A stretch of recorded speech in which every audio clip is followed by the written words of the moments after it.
ठाणे महानगरपालिकेत झालेल्या संयुक्त बैठकीत आयुक्तांनी दिलेल्या तत्वतः मान्यतेनुसार सुमारे फायलेरिया विभागात कर्मचाऱ्यांसह 5,000 कंत्राटी कामगारांना दिलासा मिळणार असून अनेक वर्ष सेवेत असलेल्या कंत्राटी शिक्षकांना कायम सेवेत घेण्याचा मार्गही मोकळा झाला आहे।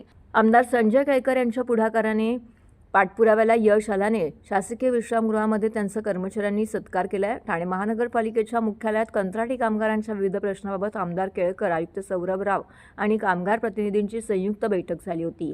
या बैठकीत आयुक्तांनी दिलेल्या तत्वतः मान्यतेनुसार कंत्राटी कामगारांना सेवा सुविधा मिळण्याचा मार्ग मोकळा झाला आहे। ठाणे महानगरपालिकेत विविध भागामध्ये सुमारे 5,000 कंत्राटी कामगार काम करत असून त्यांची पिळवणूक करणाऱ्या कंत्राटदारांना नोटिसा देणे, किमान वेतन, भविष्य निर्वाह निधी, आरोग्य विमा, अनुकंप, वारसा हक्क इत्यादी सुविधा देणे याबाबत आयुक्तांनी तातडीने हे प्रश्न सोडवण्याबाबत अधिकाऱ्यांना निर्देश दिले होते। त्यानुसार त्यांची अंमलबजावणी सुरू करण्यात आली आहे। ठाणे महानगरपालिकेच्या विविध शाळांमध्ये कंत्राटी शिक्षक अनेक वर्षापासून अध्यापनाचे काम करत आहेत। आयुक्तांच्या तत्वतः मान्यतेमुळे 17 शिक्षकांना कायम सेवेत घेण्याचा मार्ग मोकळा झाला आहे। सत्कार सोहळ्यामध्ये उपस्थित असलेल्या शिक्षकांनी त्यांच्या भावना व्यक्त करत केळकर यांचे आभार मानलेत। आज विविध विभागामधल्या कामगाराचे प्रतिनिधी आज या ठिकाणी कृतज्ञता म्हणून आले होते। मध्यंतरी माननीय आयुक्तांच्या उपस्थितीत जी बैठक झाली त्याच्यामध्ये प्रामुख्याने महत्त्वाचे काही विषय जे होते ते मान्य झाले की जे खूप वर्षापासून प्रलंबित होते। आरोग्य विमा पण साधा कंत्राटी कामगारांना नाही। जे कंत्राटी कामगार 5,000 आहेत परंतु त्यांचा आरोग्य विमा नाही, त्याच्या आरोग्याशी खेळ आहे आणि त्याच्यामुळे तो आरोग्य विमा तात्काळ लागू करण्याच्या संबंधीमध्ये आम्ही सातत्याने पाठपुरावा करत होतो। तो मान्य झाला आणि या पुढच्या काळामध्ये हा आरोग्य विमा जो आहे तो 5,000 कर्मचाऱ्यांना लागू होईल।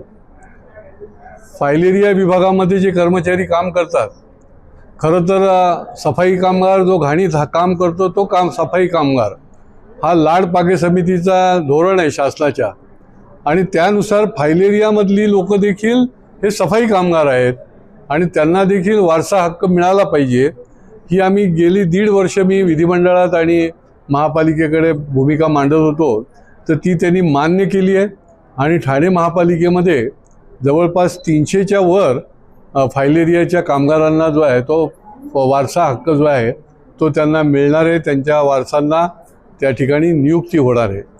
पदोन्नतीचं पण हेच की का टाळाटाळ करतात मला कळत नाही। हे सगळे कामगार आहेत, कष्टकरी आहेत आणि या पदोन्नतीला दिरंगाई करतात।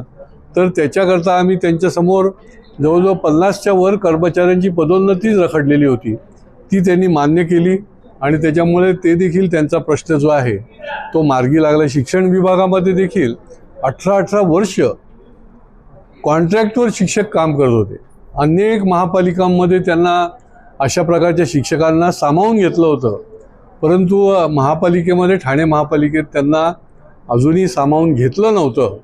तर आयुक्तांनी आता सक्त निर्देश दिलेले आहेत कार्मिक विभागाला आणि त्याच्यामुळे त्यांना देखील जे 18 वर्ष काम करत आहेत, शिक्षकाचं काम करत आहेत, तर त्यांना देखील कायमस्वरूपी करण्यात येतील। अनेक विषय जे आहेत जे हक्काचे आहेत ते सुटले पाहिजेत आणि या भूमिकेतून पुढच्या काळामध्ये देखील आम्ही सगळी मंडळी कामगारांच्या बाजूने राहू आणि त्यांच्या पाठीशी ठामपणे उभे राहू। वेगवेगळ्या प्रश्न आज